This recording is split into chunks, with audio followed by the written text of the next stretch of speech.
إن الحمد لله نحمده ونستعينه ونستغفره ونعوذ بالله من شرور أنفسنا ومن سيئات أعمالنا من يهده الله فلا مضل له ومن يضلل فلا هادي له وأشهد أن لا إله إلا الله وحده لا شريك له وأشهد أن محمدا عبده ورسوله أما بعد. அன்புள்ள சகோதரர்களே, தவிர்க்கப்பட வேண்டிய பெரும் பாவங்கள் என்ற தலைப்பில் நாங்கள் ஒவ்வொரு தொடராக பார்த்து வருகிறோம். போன வாரம் ரமலானிலே வேண்டுமென்று நோன்பை விடுதல் என்ற தலைப்பில் ஒரு வகுப்பு நடந்தது. இன்ஷா அல்லாஹ் இந்த வாரம், அதாவது 12வது பாவமாக தர்குல் ஹஜ் மஅல் மக்திரத்தி அலைஹி, சக்தி இருந்தும் ஹஜ் செய்யாமல் இருக்கு. இது அதாவது இந்த பெரும் பாவங்கள் பட்டியலில் 900 அந்த பாவங்கள் பட்டியலில் 12வதாக தரப்படுத்தப்பட்ட ஒரு பாவம். தரப்படுத்தல முந்தி பிந்திருக்கலாம், நான் ஏற்கனவே சொன்னது மாதிரி. ஆனால் 12வது என்று சொல்லக்கூடிய அளவில் உள்ள பாவம் எது? சக்தி இருந்தும் ஹஜ்ஜை விடுதல். ஒரு மனிதனுக்கு ஹஜ் செய்யறதுக்குரிய சக்தி இருக்குது, இருந்தும் ஹஜ்ஜை விடுதல் மிகப்பெரிய பாவங்களில் உண்டு. அதுக்கு நான் போன வாரத்துக்கு முந்தின வாரம் பார்த்தோம், ஜக்காத்து கொடுக்காமல் இருத்தல். ஜக்காத்து கொடுக்காமல் இருத்தல் பெரும்பாவங்கள்ல உண்டு. ஏன்னா நான் பெரும்பாவங்களை ஞாபகப்படுத்திக்கிறோம். 7 பெரும்பாவங்கள் பார்த்தோம். அதுக்கு பின்னால 8வதாக பெற்றோர்களுக்கு நோயினை செய்தல், 9வதாக பொய் சாட்சியம் சொல்லுதல், 10வதாக ஜக்காத்து கொடுக்காமல் இருத்தல், 11வதாக ரமலான்ல கடமையான நோன்பை வேண்டுமென்று விடுதல், 12வதாக சக்தி இருந்தும் ஹஜ் செய்யாமல் இருத்தல். இது மிகப்பெரிய பாவங்களில உண்டு. ஏன்னா அல்லாஹ் தஆலா குர்ஆன்ல நாங்க அடிக்கடி சொல்லுவோம், ஹஜ்ஜி வாஜிப் என்று சொல்றதுக்கு ஒரு வசனம் சொல்லுவோம், வலில்லாஹி அலன்னாஸி ஹஜ்ஜுல் பைத்தி மன் இஸ்ததா இலைஹி சபீலா. இவர்களுக்கு ஹஜ் செய்வதற்கான வாய்ப்பும் சக்தியும் இருக்கிறதோ அவர்களுக்கு அல்லாஹ்வுக்காக ஹஜ் செய்வது கடமை. அல்லாஹ்வுக்காக அவர்கள் ஹஜ் செய்வது கடமை. இதான கூடுதலாக நாங்க யூஸ் பண்ணுவோம். ஆனா அந்த வசனத்தை முடிக்க கூட அல்லாஹ் தஆலா சொல்றேன் அப்படின்னா, வமன் கஃபர ஃபைனல்லாஹ கனியுன் அனில் ஆலமீன். எவர் நிராகரிக்கிறாரோ, குஃப்ர் செய்கிறாரோ, அவரை விட்டும் அல்லாஹ் தஆலா, இந்த உலக மக்களை விட்டும் அல்லாஹ் தஆலா தேவையற்றவனாக இருக்கிறான்.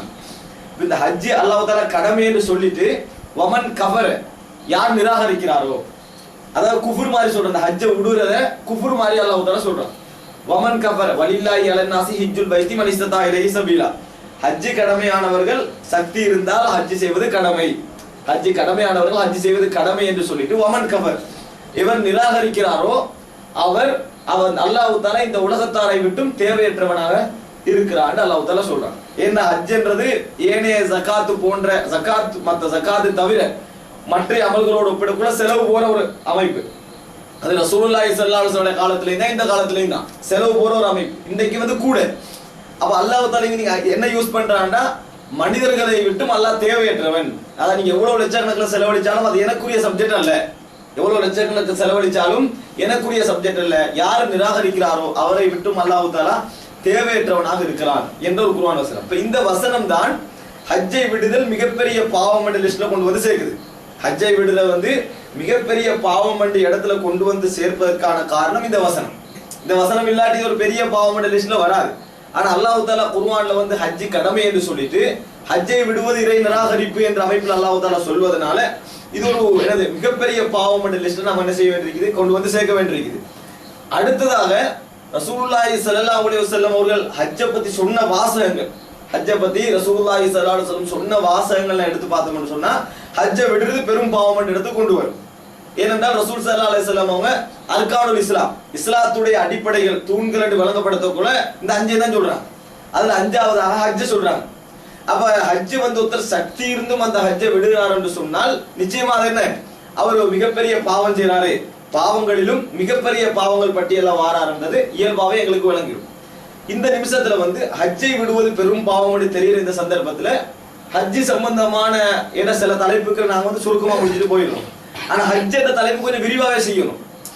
ஹஜ் என்ற தலைப்பு விரிவாவே செய்யணும். ஏன்னா இன்னைக்கு ஹஜ்ஜை விடுறது எப்படி பாவம் என்று நம்ம வழங்கிக்கிறோமோ, ஹஜ்ஜை செய்யறத பாவமாக்கி வச்சுக்கிற ஒரு குரூப் இருக்குது. ஹஜ்ஜை செய்யறது இப்படி ஹஜ் செஞ்சா விடுறது நல்லம் என்று சொல்ற அளவுக்கு செய்யலாம்.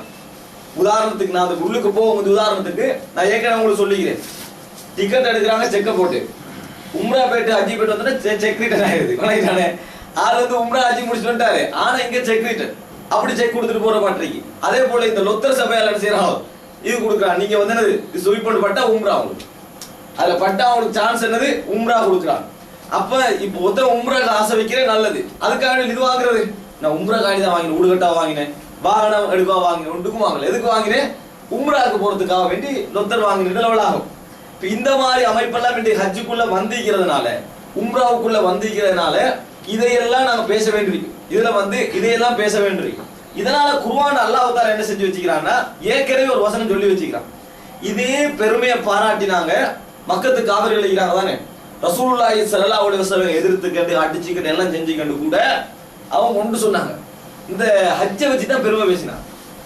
நாங்க ஹாஜிகளுக்கு, இந்த ஹஜ்ஜி செய்ய வாரவங்களுக்கு, அன்றைக்கு ஒரு ஹஜ்ஜி இருந்துச்சு, ஹஜ்ஜி செய்யற வாரவங்களுக்கு என்னது தண்ணி கொடுக்குறோம், அதே போல இந்த பள்ளி ஹஜ்ஜி செய்யற பள்ளியை நிர்வகிக்கிறோம். அப்ப எப்படி நாங்க அல்லாஹ்வுக்கு விருப்பம் இல்லாதவங்க நாங்க இப்படி மாறுவோம்? புனிதமான ஒரு வேலையை நாங்க செஞ்சுட்டு இருக்கிறோம். இப்ப அல்லாஹ் தஆலா குர்ஆன்ல கேட்டான், அஜஅல்தும் சிகாயத்தல் ஹாஜி வ இமாரத்தல் மஸ்ஜிதில் ஹராமி கமன் ஆமன பில்லாஹி வல் யௌமில் ஆகிர். நீங்க ஹாஜிகளுக்கு தண்ணி கொடுக்கிறதும் பள்ளியை நிர்வகிக்கிறதையும் அல்லாஹ்வை ஈமான் கொண்டு மறுமையினால ஈமான் கொண்டவங்களை போல ஆக்கவானா? அல்லாஹ்வையும் மறுமையினால ஈமான் கொண்டிருக்கிறாங்களே அதுக்கு சமனாக ஹாஜிகளுக்கு தண்ணி கொடுக்கிறதையும் பள்ளி நிர்வகிக்கிறதை ஆக்க வேண்டாம் அல்லாஹ் தஆலா சொல்றான் குர்ஆன்ல. அப்படி ஆக்குறீங்களான்னு அல்லாஹ் தஆலா கேட்கிறான். ஒரு அழகான ஒரு வசனம் அது. அஜஅல்தும் சிகாயத்தல் ஹாஜி வ இமாரத்தல் மஸ்ஜிதில் ஹராம், மஸ்ஜிதுல் ஹராமை நிர்வகிப்பதும் ஹாஜிகளுக்கு தண்ணீர் கொடுப்பதையும் நீங்க எப்படி ஆக கூடாது? அல்லாஹ்வையும் ரசூலையும் ஈமான் கொண்டு அதற்கு சமனான லெவலுக்கு என்ன செய்யக்கூடாது, நீங்கள் ஆக்க கூடாது என்று அல்லாஹ் தஆலா சொல்றான்.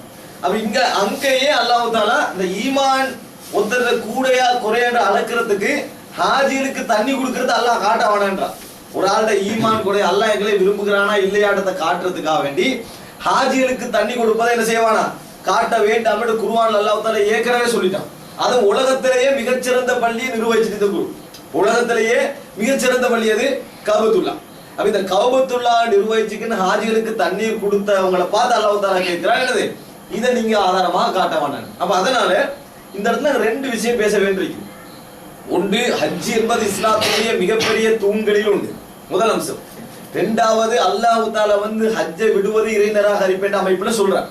அங்க பின்னால அந்த வசனத்துக்குரிய முழுமையான விளக்கம் இன்ஷாஅல்லாஹ் பின்னால வரேன். அல்லாஹ் தஆலா அங்க சொல்றது வமன் கஃபர, எவர்கள் ஹஜ் செய்யவில்லையோ அதை நிராகரித்தார் என்று அல்லாஹ் தஆலா சொல்றான்.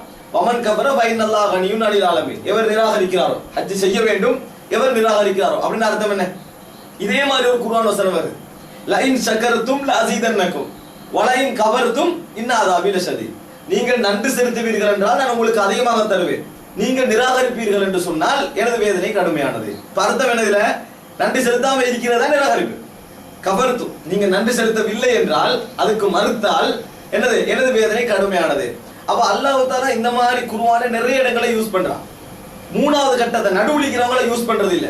நீங்க குர்ஆன்ல பாத்தீங்கன்னு சொன்னா இவர் சொர்க்கவாதி இவர் நரகவாதின்னு அல்லாஹ் தஆலா சொல்லுவானே ஒழிய நரகத்திலிருந்து வார குரூப்பை பத்தி குர்ஆன்ல என்ன செய்யாது, கூடுதலாக பேசப்பட்டிருக்காது.